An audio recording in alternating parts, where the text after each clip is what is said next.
L'amour parental est inconditionnel. On entend ça partout, on le dit et on le croit. Mais est-ce que c'est vrai ?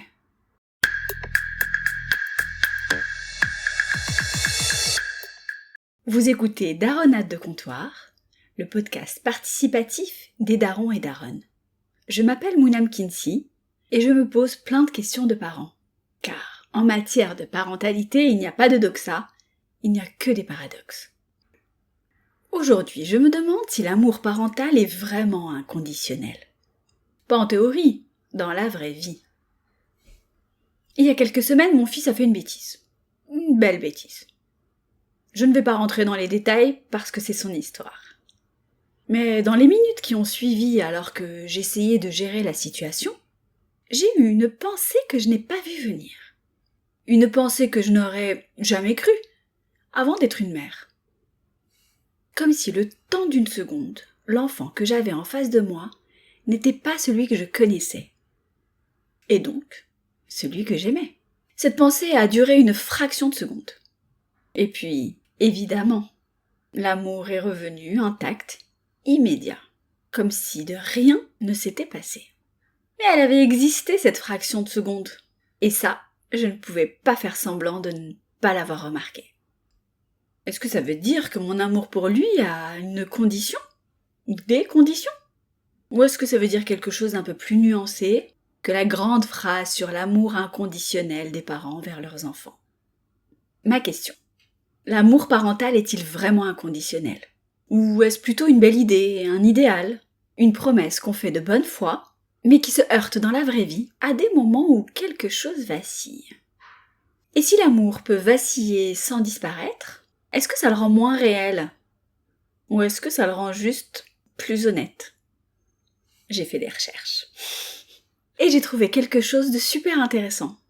Les psychologues qui travaillent sur la question de l'attachement ont fait une découverte hyper intéressante. Ils font une distinction importante. Ils distinguent l'amour qui a un lien fort, stable et qui résiste aux tempêtes. Et les émotions qui vont traverser cet amour, qui elles peuvent fluctuer, vaciller, voire disparaître momentanément. Et ce n'est pas parce qu'on ressent de la déception, de la colère, ou même ce moment étrange de non-reconnaissance que l'amour disparaît. Ces émotions traversent l'amour sans le détruire, comme les nuages qui passent devant le soleil. Mais le soleil est toujours là, hein. Mais si les nuages sont trop denses, trop longs, trop fréquents, est-ce qu'on finit par oublier qu'il y a un soleil ? Ce qui est intéressant sur les recherches sur l'attachement, c'est que l'amour inconditionnel n'est pas une absence de conditions. C'est une capacité à revenir, à réparer, à rester là même quand l'émotion du moment dit autre chose. C'est moins romantique que la grande phrase, mais c'est plus vrai. Par ailleurs, on a tous entendu cette phrase. L'amour d'une mère est inconditionnel. Cette phrase, on la connaît tous.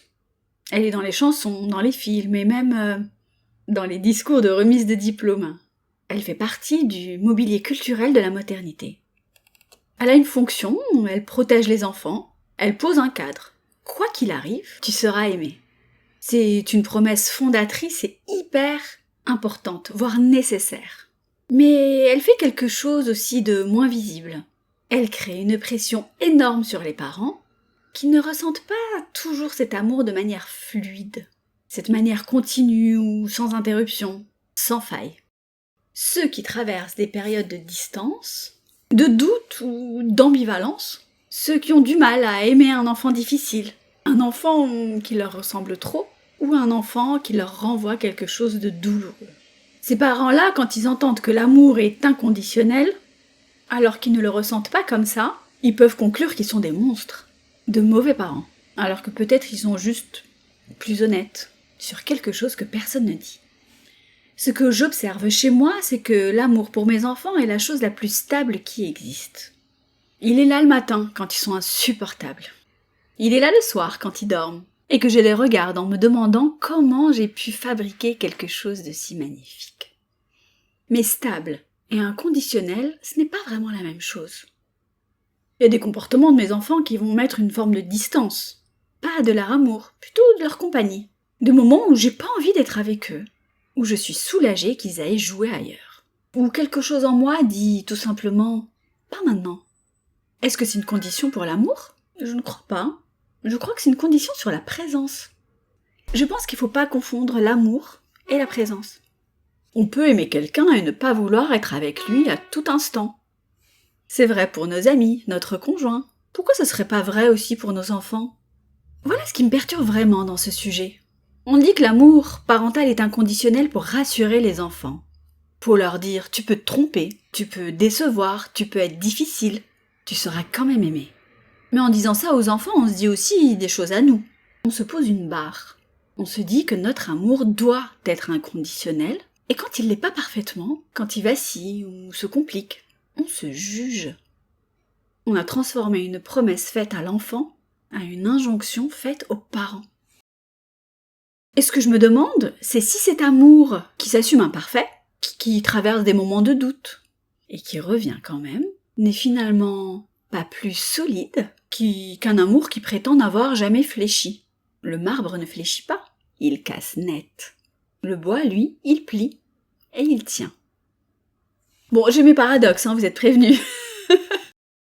Tout ce que je viens de vous dire, est-ce que c'est une façon de me rassurer aussi ? Ou même de me donner des excuses ? Est-ce que l'amour inconditionnel, c'est précisément ça ? Ne pas avoir d'excuses, ne pas avoir de conditions et tenir quoi qu'il arrive. Et je comprends ça. Surtout quand on pense aux enfants qui ont grandi avec un amour parental qui avait des conditions explicites. Être sage, réussir, correspondre à une image. Ces enfants-là savent très bien ce que l'amour inconditionnel fait, ce qu'il coûte et comment il marque. Il y a aussi quelque chose de fondamental dans l'idée que l'enfant doit pouvoir compter sur cet amour de façon absolue. Que la sécurité affective repose sur cette certitude. Quoi que je fasse, quoi que je sois, je serai aimé. C'est le socle de l'attachement sécure. Et ce socle-là, il est précieux. On peut même dire qu'il est vital. Alors peut-être que la question n'est pas « est-ce que l'amour parental est vraiment inconditionnel ?» mais plutôt est-ce que l'enfant le ressent comme étant inconditionnel ? Est-ce qu'il est en sécurité dans cet amour-là, même quand le parent traverse une période difficile ? L'enfant n'a pas besoin que l'amour soit parfait. Il a juste besoin d'en être sûr. Alors, voyons pour les exemples. Un enfant qui ment, par exemple, délibérément, en regardant son parent droit dans les yeux. Est-ce que ça fait aux parents cette seconde de « mais qui est cette personne ?» Ce n'est pas vraiment du désamour. C'est une rencontre avec la complexité de l'être qu'on a mis au monde. Ou l'enfant qui ressemble trop à quelqu'un qu'on a du mal à aimer. Un ex, un parent, soi-même, à un âge qu'on n'aimait pas. Et cette étrange superposition des images qui complique parfois l'amour sans le supprimer. Ou au contraire, ces moments où l'amour est tellement fort qu'il fait presque mal. Où on regarde son enfant dormir et on a une sensation presque physique de vulnérabilité et de peur. Parce qu'aimer quelqu'un à ce point, c'est aussi avoir quelque chose à perdre. Et ça, ce n'est pas inconditionnel non plus. C'est une condition qu'on ne choisit pas. La condition d'être vivant et de tenir à quelqu'un. Mais ça, j'ai envie de dire, c'est presque un épisode à part entière. Tous ces moments, dans les deux sens, disent la même chose. L'amour parental n'est pas une abstraction. C'est quelque chose de vivant et de compliqué. Bon, vous connaissez maintenant ma passion pour la compréhension psychologique des ressorts de notre quotidien. Il y a eu pas mal de recherches sur l'attachement. Je retiens 2 chercheurs, John Bowlby et Mary Ainsworth. Ils posent tous deux l'amour parental, non pas comme une émotion constante et uniforme, mais comme une disposition, une orientation durable vers l'enfant. Cette disposition va guider les comportements quand les émotions sont difficiles. Ce qu'ils montrent, c'est que ce n'est pas l'absence de conflits ou de moments difficiles qui font la qualité du lien. C'est la capacité à revenir et à réparer. Et donc à maintenir cette orientation vers l'enfant, même à travers les tempêtes. Ce que les enfants retiennent, ce n'est pas que les parents les aiment parfaitement sans faille. Ils retiennent plutôt qu'ils étaient là et que le lien a résisté. Encore une fois, on parle de continuité